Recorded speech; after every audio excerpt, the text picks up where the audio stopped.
Just one day after Hollywood offered a show of support for the Me Too movement on the Golden Globes red carpet and stage, a famous actress on the other side of the Atlantic lent her name to a public letter denouncing the movement, as well as its French counterpart, Balance ton porc, or Expose your pig. Catherine Deneuve joined more than 100 other French women in entertainment, publishing, and academic fields Tuesday in the pages of the newspaper Le Monde and on its website in arguing that the two movements, in which women and men have used social media as a forum to describe sexual misconduct, have gone too far by publicly prosecuting private experiences and have created a totalitarian climate. Rape is a crime. But insistent or clumsy flirting is not a crime, nor is gallantry a chauvinist aggression, the letter, dated Monday, begins. As a result of the Weinstein affair, there has been a legitimate realization of the sexual violence women experience, particularly in the workplace, where some men abuse their power. It was necessary. But now this liberation of speech has been turned on its head. They contend that the Me Too movement has led to a campaign of public accusations that have placed undeserving people in the same category as sex offenders without giving them a chance to defend themselves. This expedited justice already has its victims, men prevented from practicing their profession as punishment, forced to resign, etc., while the only thing they did wrong was touching a knee, trying to steal a kiss, or speaking about intimate things at a work dinner, or sending messages with sexual connotations to a woman whose feelings were not mutual, they write.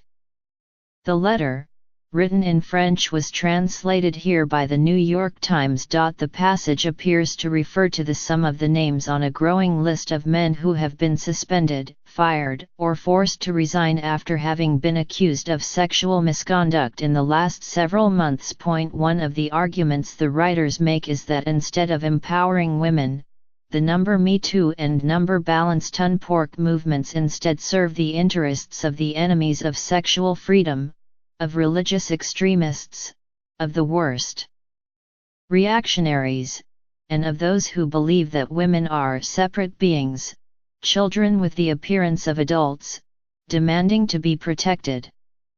They write that a woman can, in the same day, lead a professional team and enjoy being the sexual object of a man, without being a promiscuous woman, nor a vile accomplice of patriarchy. They believe that the scope of the two movements represses sexual expression and freedom. After describing requests from publishers to make male characters less sexist and a Swedish bill that will require people to give explicit consent before engaging in sexual activity, the women write, one more effort and two adults who will want to sleep together will first check, through an app on their phone, a document in which the practices they accept and those they refuse will be duly listed. They continue, the philosopher Ruin Ajian defended the freedom to offend as essential to artistic creation. In the same way, we defend a freedom to bother, indispensable to sexual freedom. Though the writers do not draw clear lines between what constitutes sexual misconduct and what does not, they say that they are sufficiently far-seeing not to confuse a clumsy come-on and sexual assault. Translations of the letter were quickly picked up by Twitter on Tuesday, and responses ranged from supportive to hostile.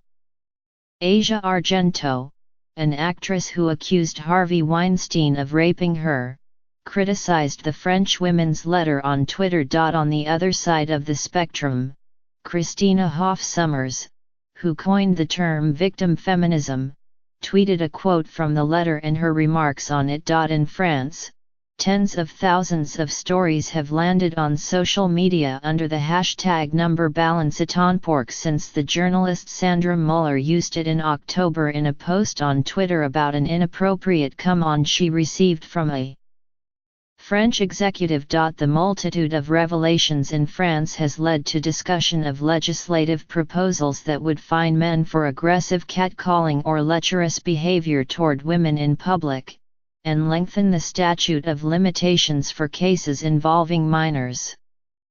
Marlene Schiappa, France's junior minister for gender equality, said that France's parliament would also debate whether to establish a clear age below which a minor cannot consent to a sexual relationship. The decision came after French prosecutors declined to charge a 28-year-old man with rape after he had sex with an 11-year-old girl. In March, Ms. Deneuve defended Roman Polanski, the director who pleaded guilty in 1977 to having sex with a 13-year-old girl and who was accused by two other women of forcing himself on them when they were underage. While appearing on a French television channel, Ms. Deneuve said, "It's a case that has been dealt with, it's a case that has been judged. There have been agreements between Roman Polanski and this woman."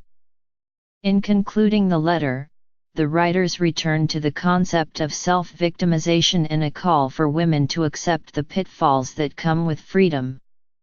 Accidents that can affect a woman's body do not necessarily affect her dignity and must not, as hard as they can be, necessarily make her a perpetual victim, they write. Because we are not reducible to our bodies. Our inner freedom is inviolable. And this freedom that we cherish is not without risks and responsibilities.